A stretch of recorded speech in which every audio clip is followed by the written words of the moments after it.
The first woman that you're going to meet is Sam. And Sam had done a lot of work around healing her relationship with food, but she still struggled with her body image. And she knew that that was the last piece of the puzzle that she really had to dive into in order to feel better overall. Because she still felt a lot of shame when she looked at photos, so she would avoid them. And she disliked the way certain parts of herself looked, so she didn't wear certain clothes.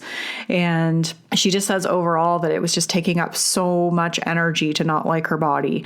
And it's amazing to see where Sam is now. So without further ado, this is Sam's Spotlight.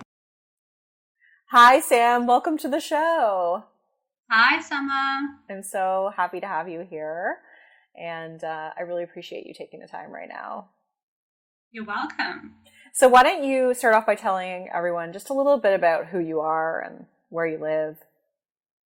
Sure. So, my name's Sam and I'm 33 years old and I live in the Southern Hemisphere. I'm from New Zealand, Auckland, New Zealand, and I am a nurse. Yeah, which is a really interesting time to be a nurse, I'm sure. Yes, it is an interesting time to be a nurse. It's nice to have a day off and to sort of, have some time out from that. Good. We could do a whole other episode on that. Yes, we definitely could. Yeah, seriously. Well, why don't you talk a little bit about what some of your struggles were with your body, or and if it was impacting your relationship with food, then you can talk to that too before we started working together. Okay, cool. So I think I'd done quite a bit of work around the food side of things before I came into your course.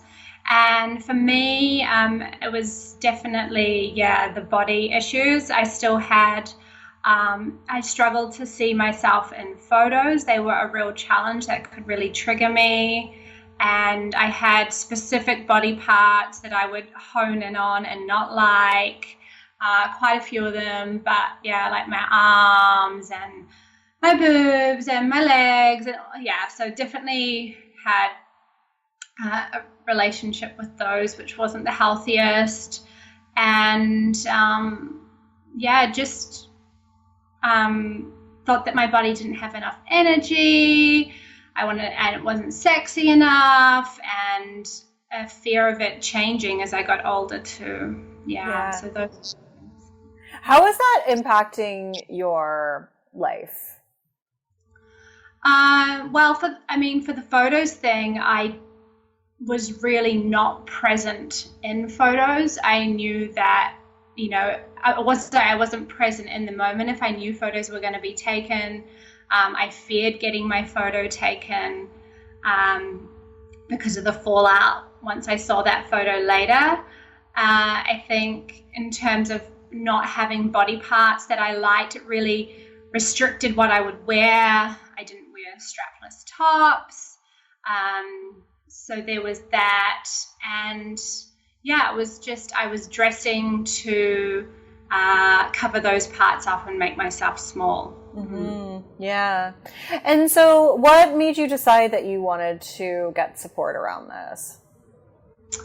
I think similar to when I reached out for support around the diet mentality, it was taking up a lot of headspace. It requires a lot of energy to not like your body, and all the thoughts that go on a daily basis about what was wrong with my body. So it was taking up a lot of my mental energy. And I could feel that me feeling I was needing to make myself small with the way I dressed was also impacting on other areas of my life where I was making myself small. So I really wanted to express myself and find my voice. And I knew that it was the next piece of the liberation puzzle from diet mentality. I'd done the work around the food, and then I knew the next piece to being free was that body image work. Mm-hmm. That's awesome. And I'm so glad that you found me. How did you find me, out of curiosity? I found you, that would have been quite a few years ago.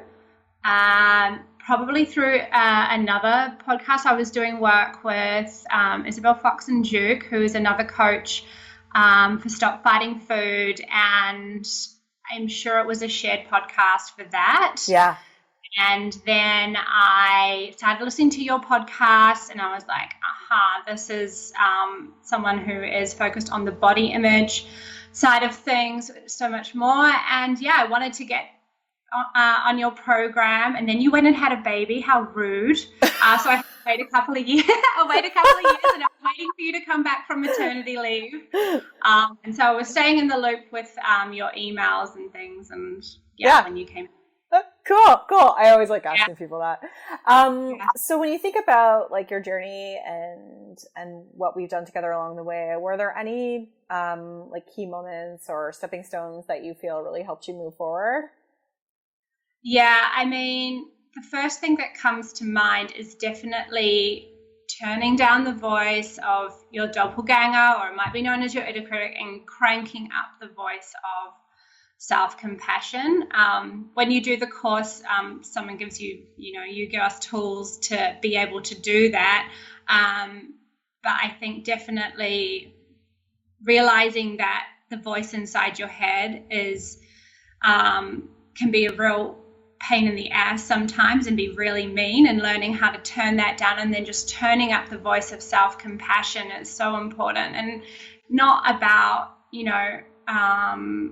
being happy all the time or loving your body all the time, but just being compassionate towards yourself. So that was a really big step for me.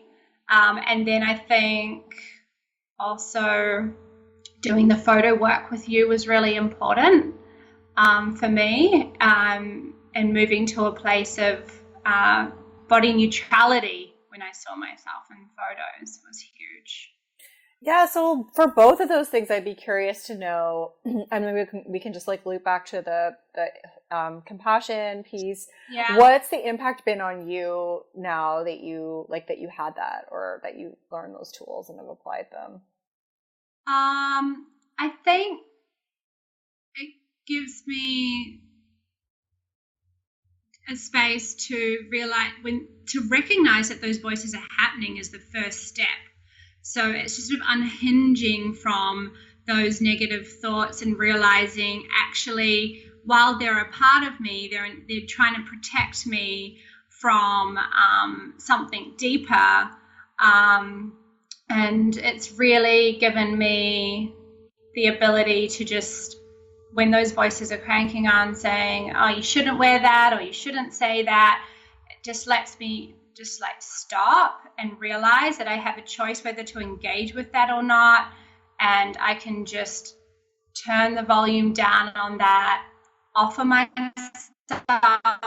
some compassion, and then it just offers a sense of peace, Yeah, beautiful. Yeah, because I know you said that you were feeling like a lot more softer towards yourself, and just just kinder overall. Yeah. I think you mentioned that. Yeah, and it comes quite naturally now as well. I mean, it is a practice, and you need to, you give us the tools, and it's like an ABCD process. But then after a period of time, you find yourself doing it quite naturally, or a voice of compassion will pop up out of nowhere. So instead of that voice of criticism, you get a voice of compassion. You're like, whoa, where did that come from? And it's really nice. Yeah. That's awesome. Oh, that's so great to hear. I love that. And with pictures, like, would you say when you look at those things now, you feel a lot more neutral when you see a picture of yourself? Yes. I thought I was going to get to a place where I was like, yeah, I look so hot in these photos. But it's not like that. It's neutral. And I think the more I see myself in photos, and the more photos that are taken, I realize that it's just one snapshot on one moment in time, on a particular angle, on a particular day. And it's just a very tiny part of who I am, and even how I look. And I can see them, and some of them I like, and some of them I don't like, and some of them, but then my reaction's more just like it's not, I don't get pulled in to it, and it doesn't then dictate the rest of my day or my week. I just see the photo and move on with my life. Brilliant. I love it. That's so powerful. And really. Yeah. And so what are there any other specific things that you've noticed about how you feel about your body or yourself since we've worked together? I think about my body a lot less. We did some work around mirror checking. I was a chronic mirror checker, and that was dictating a lot about how I felt about my body and about my day, really. And now I just don't think about my body very much. I think about it, but it's within a healthy space, and also, I try to practice gratitude towards my body and see it from a place of more what it can do for me rather than being at war against it, where, yeah, I'm a lot kinder and gentler towards it. But to be honest, yeah, I just don't think about it as much. And coming into the program, again, similar to the photos, I was thinking, okay, I need to get to this place where, I'm like, yeah, I'm so sexy, and, and really like get off on my body, get off on like my body's so hot. And I do sometimes when I dress up and I put on a nice dress and I think I look cute. But I don't need to feel that every day to be okay. Yeah. Yeah. But that's a huge change from, like when you started and you were like really upset looking at a photo of yourself and, like constantly checking to just be like, I don't think about my body as much anymore or so much. Like that's amazing. I know, it's quite amazing how you can, it to be such a big part of your life, and then it can be minimized. Yeah.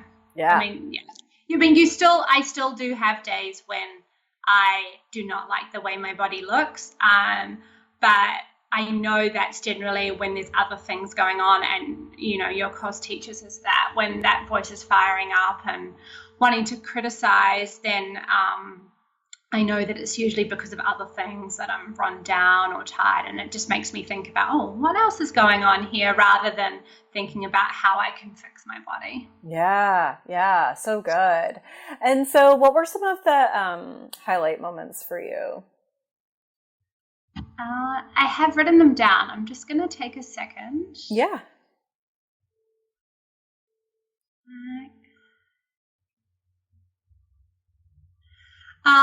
Okay, so there were little things like, on my birthday I wore a strappy dress, and showing my arms, like my arms were a thing for me, and just being able to go in and decide it was my birthday and pick a dress that I wanted to wear, not based on what looked flattering, but actually I love the color, I love the style, and it wasn't all about, trying to hide my arms. So just being able to wear something that I felt comfortable in and, feel pretty. And that was really cool.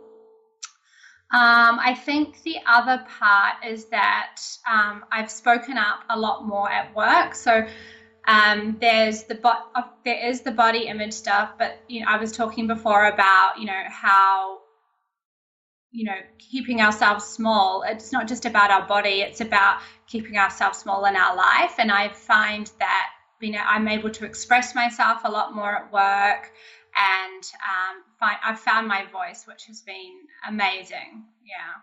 Yeah, that's so cool. And like, so when you say that, do you mean like being able to set boundaries, or like how has that kind of played out, just out of curiosity? Yeah, there's been a few things like in my workplace. I have, I would never claim for my overtime before, but now I know that I'm worth it. And yes, it's scary when it's not being offered up, but I'll be able to advocate for myself there. And also when I'm in meetings with my managers, I feel more confident to share my ideas.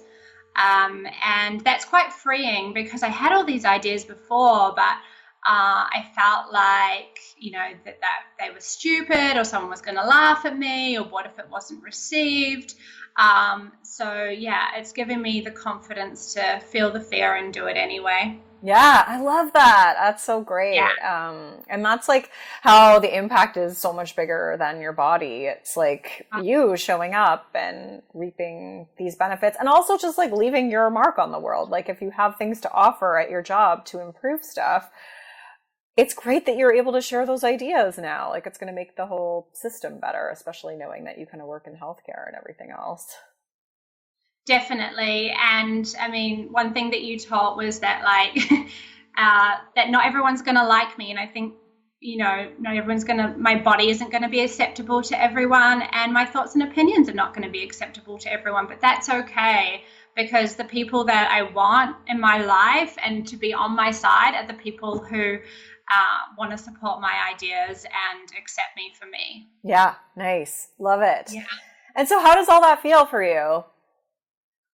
It's liberating, it's just, I almost feel like I can just go out and create a life for me now based on my terms. I feel I can wear what I want, I can put my time and energy into things that are important to me. I'm not trying to people please as much. So it's just created this whole space for me to now wonder, well, like you say, how do I want to leave my mark on the world, because I'm not spending so much time focusing on my body or what other people think of me. You get all this energy and time back, and that's really cool. Yeah, that's amazing. That's so good. Because I know that was one thing you said at the beginning was just like you were low energy, which a lot of people think, oh, I have to fix my diet to fix my energy. But a lot of times our mental health is really impacting our energy, and like the time that we spend fixating on our body or thinking about food, like just depletes so much energy.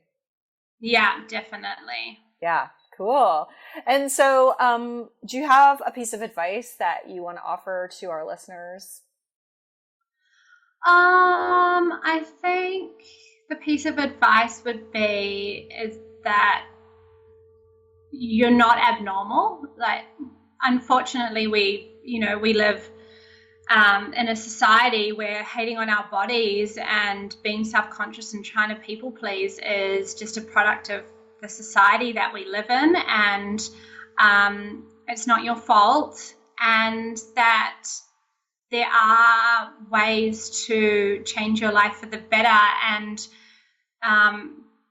that I just want to give a shout out to your program and say that, the course will give you the tools that you need to be able to create a life freer and on your terms. And it's really great about Summer's course is that there is the ideas, but then there's the toolkit, and the toolkit is what you can just like take away and use into your day-to-day life, and it will really make a difference. So yeah, if anyone's wondering whether it's gonna work or it's gonna help you feel better in your body, then definitely yes. Yeah. And you meet a whole lot of great women along the way, you learn from each other as well. Yeah, that's what I was talking to Miriam earlier, and she was just saying that it felt like such a safe space to, share what you were really thinking and feeling, whereas, kind of having those things and speaking to them in a different situation, you would almost feel like hesitant or ashamed to kind of say the things that you were feeling, but that she felt totally comfortable to do that around you and everybody else. Yeah. I think I've probably cried, I don't know, Summer, if you've got a tally, but I've cried more with you than I've cried with anyone else. It's quite, liberating to be able to be in a space where you can work through some of that deeper stuff and have you and a whole bunch of women behind you that are going through the same thing, and very supportive and a loving environment. Thank you. And crying isn't scary for those of you listening. I always just say it's just like it's just your eyes having an orgasm. It's not a scary thing. It's just like, we welcome it, and it's okay. But because I know that can kind of scare people. Yeah, I know. And I wouldn't cry on this course, and it just comes up, and it's okay, and you feel so much better afterwards. It's just like, woo, okay, cleared the air. Totally. Before we wrap things up here, is there anything else that you wanted to add? No, I just want to say big thank you to Summer and to the group, and I just hope that more women also find peace with their bodies so we can go out and do the more important things that are important to us and create a life on our terms. Yeah, amazing. Well, thank you so much. I mean, it's been amazing working with you. You were always just like so receptive and open and willing to be challenged. And, I know you like definitely worked through some tough stuff during our time together. And I really admire how you trusted the process and trusted me and did was able to kind of like go really deep on some things and reap the benefits of doing so. And you're an inspiration, and I like especially admire you as a healthcare worker right now. Well, I would anyways before, but especially right now. And you were just always so caring to everyone else too. Everyone in the group, like you genuinely just care about everyone and wanted to know how things turned out. And so it's just been such a pleasure, and I'm so glad that you came into my life too. Oh, thank you, Sam. I really appreciate that. You're welcome. Well, thank you so much, Sam. Thank you. Rock on. Sam is a perfect example of how this stuff goes beyond your body, and how, she talked about being able to speak up at work and share her ideas and actually get compensated for her overtime. Like, that stuff is amazing. It goes so much far beyond your body.